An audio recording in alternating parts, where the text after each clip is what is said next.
Alors Sandrine et Mathilde, bonjour. Donc vous représentez le PNR, le Parc naturel régional de la vallée de Chevreuse, si je ne me trompe pas. De la haute. De la haute vallée de Chevreuse. Donc j'ai été sûr que j'allais le tromper, donc je me suis trompé. Et vous avez accompagné l'organisation de ce festival. Donc en deux mots, qu'est-ce que, pour les gens qui ne connaîtraient pas le PNR de la haute vallée de Chevreuse, qu'est-ce que vous pouvez nous en dire? Donc un parc naturel régional, donc ça a pour mission et pour but en fait d'accompagner un territoire sur un projet sur 15 ans. Donc tous les 15 ans en fait on révise le projet de territoire via une charte. Donc c'est notre document central, on va dire notre élément central, c'est une charte. Et cette charte en fait elle va correspondre aux besoins en fait du territoire. On va la co-construire avec les élus et les habitants de ce territoire. Donc pour éviter d'être un peu pompeux, globalement, nous on a 55 communes sur notre territoire du parc naturel régional de la Haute-Vallée-de-Chevreuse. Et on a quelques missions en fait qui sont réparties donc pour en fait accompagner, structurer, voilà, pour accompagner en fait les communes, les habitants, ce territoire, les partenaires, les privés, les associations, enfin toutes les personnes qui composent ce territoire, à en fait protéger le patrimoine bâti, culturel, environnemental, etc. À transmettre le savoir-faire, à permettre un développement économique raisonné et raisonnable aux portes de la capitale, à éviter que les centres-bourgs se désertifient. En gros, que les centres-bourgs deviennent vides. Et puis aussi permettre une expérimentation économique en fait, comme là ce qu'on voit avec les tiers-lieux, etc. Et du coup les parcs, c'est plein de missions différentes et selon en fait le parc naturel régional dont on fait partie, ces missions sont différentes et adaptées au territoire. Donc on a la mission environnement, la mission patrimoine culture, mais on peut trouver d'autres types de missions dans d'autres parcs qui vont répondre au territoire. Voilà. On a 6 missions intrinsèques entre guillemets, dont le cœur, en fait, c'est l'expérimentation. Donc, et c'est pour ça que là, on est vraiment justement dans le cœur de ce qu'on fait et on est ravis de participer au festival et d'avoir été un peu un instigateur, on va dire, de ce festival. L'idée pour le parc, c'est ça, c'est d'accompagner vraiment les dynamiques. Nous, on voit bien arriver chez nous des porteurs de projets et on sent et on accompagne aussi les associations et c'est avec tout finalement ce maillage qui se crée, réussir nous à faire émerger typiquement un festival comme ça. Pour nous, c'est vrai que c'est un point d'orgue aussi par rapport à ces 2 années passées à structurer un peu cette dynamique tiers-lieu. Et justement, alors, qu'est-ce qui vous a amené un peu sur cette thématique des tiers-lieux et à l'organisation du festival? C'est vraiment l'écoute du territoire. C'est-à-dire qu'on a choisi en fait de faire un appel à projet sur ce qui s'appelle le sprint. Donc là, on va lancer bientôt la 3e saison. Et donc sur la première saison, la saison 1, on a eu 10 porteurs de projets, mais avant de les choisir, en fait, on a eu 36 projets. Sur ces 36 projets, 75% viennent du parc naturel en lui-même, des porteurs de projets, et il y en avait 10 sur le sujet des tiers-lieux. On s'est dit, on ne va pas les laisser de côté, et donc ça veut dire qu'il y a un vrai sujet et qu'il faut s'en saisir. Nous, on accompagnait déjà Joueur Pontchartrain avec le Gai Relais sur justement tout ce qui était coworking. On avait également Blandine Quin, le 50 coworking à Méré. Également sur Manille-la-Hameau, on avait des dynamiques. Donc là, c'était, typiquement, on a un rôle à jouer et nous il fallait aussi qu'on s'en saisisse et qu'on laisse pas de côté les 10 porteurs. Donc on est parti de cette dynamique pour créer vraiment ce groupe collectif, parce qu'on accompagne en fait avec Mathilde une trentaine de porteurs de projets individuels, mais on les accompagne collectivement parce qu'on se doute bien que à nous deux on voit bien que c'est complexe, donc il faut faire des choix, et dans les choix c'était un accompagnement collectif Et bon, alors bien sûr, on a les serres de Baudreville, qui pour nous sont aussi un enjeu dans le sens où c'est un tiers-lieu nourricier, enfin en tout cas à l'avenir certainement, et du coup là on a un accompagnement un peu plus en broderie, mais sinon c'est vrai qu'on est vraiment sur essayer de faire monter un collectif et qu'après le collectif se nourrisse typiquement avec un festival comme ça. Ok, alors tu nous as parlé de broderie. Et si dans un an il y avait un nouveau festival, si les brodeuses, qu'est-ce qu'elles nous auraient amené? Là, on fait déjà des paillettes. On ferait peut-être des ateliers participatifs. Enfin, pour le coup, c'est évolutif. Là, l'idée, c'est justement, moi j'aime bien la notion de mémoire de forme.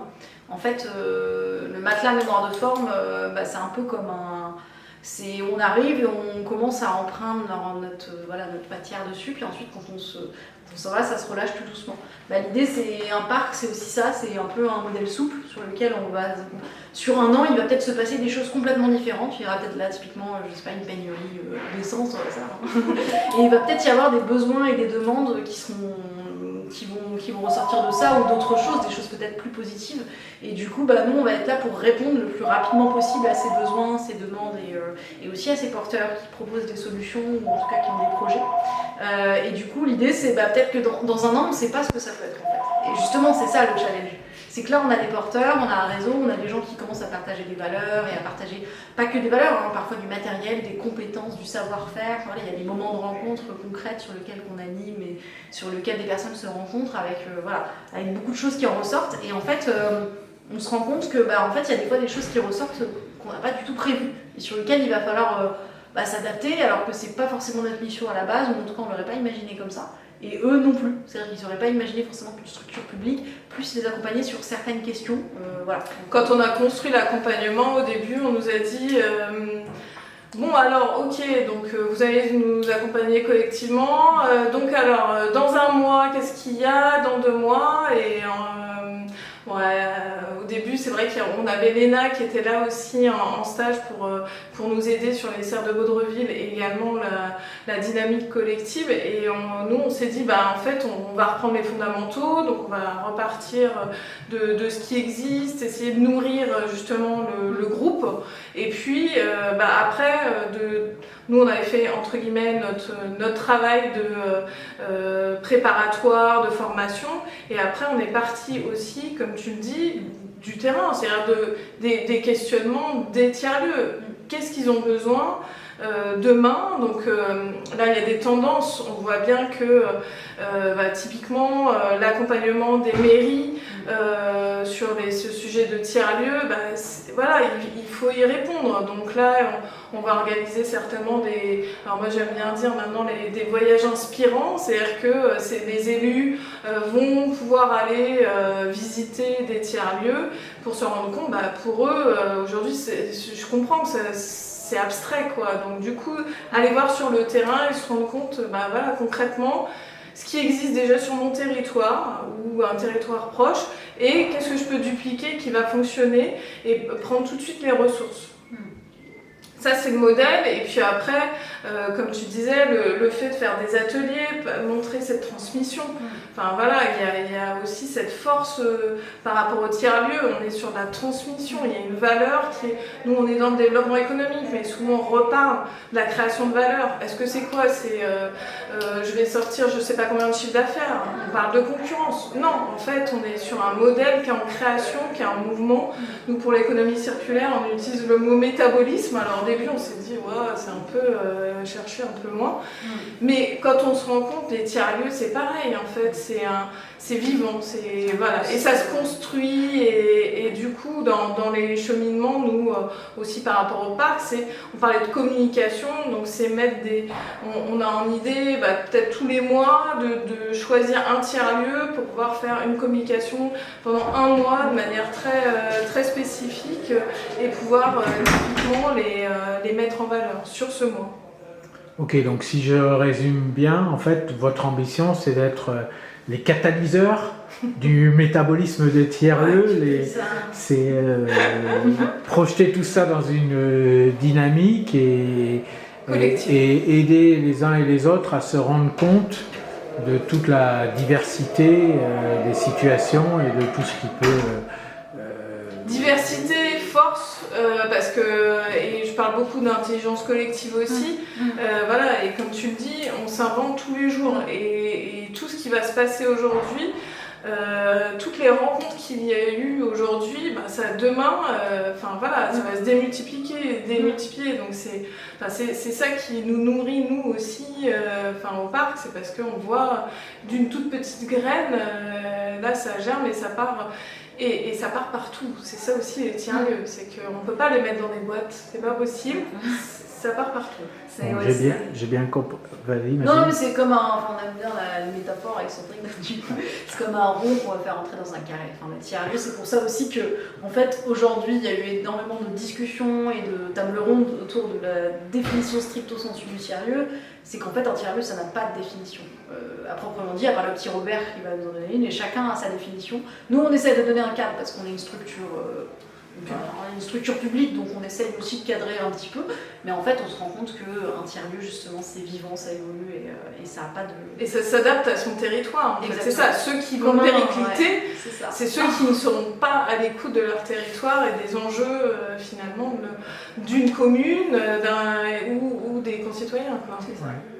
Je dirais peut-être pas à l'écoute, c'est tout simplement parce que le besoin de ceux qui composent le tiers-lieu, parce que le tiers-lieu c'est que des hommes, il ne s'est pas exprimé sous cette forme, et il ne s'est pas révélé, il n'a pas été satisfait sous cette forme-là. Oui, il est resté intrinsèque dans un petit groupe, et voilà. Ça n'a pas été... Ouais, mais du coup ça se nourrit.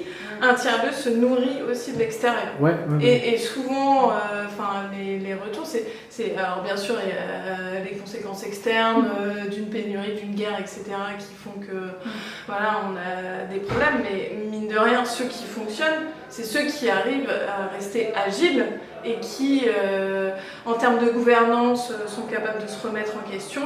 En termes de modèle économique, qui sont capables de se dire oui, ok, on va peut-être vendre notre âme au diable, entre guillemets, pour une toute petite partie de notre activité, mais le reste, on est bien conscient qu'on mène notre barre comme ça, et dans ce cas-là, la pérennité, elle se construit de la même manière, et on sait, nous, parce qu'on accompagne aussi les tiers-lieux, à aller voir un petit peu ce qui se passe ailleurs, et comment ça fonctionne ailleurs, et comment ça marche ailleurs, parce que c'est ça aussi, et se nourrir aussi des réussites des autres. Et nous, c'est ce qu'on veut. On veut les amener aussi à cette réussite, et que...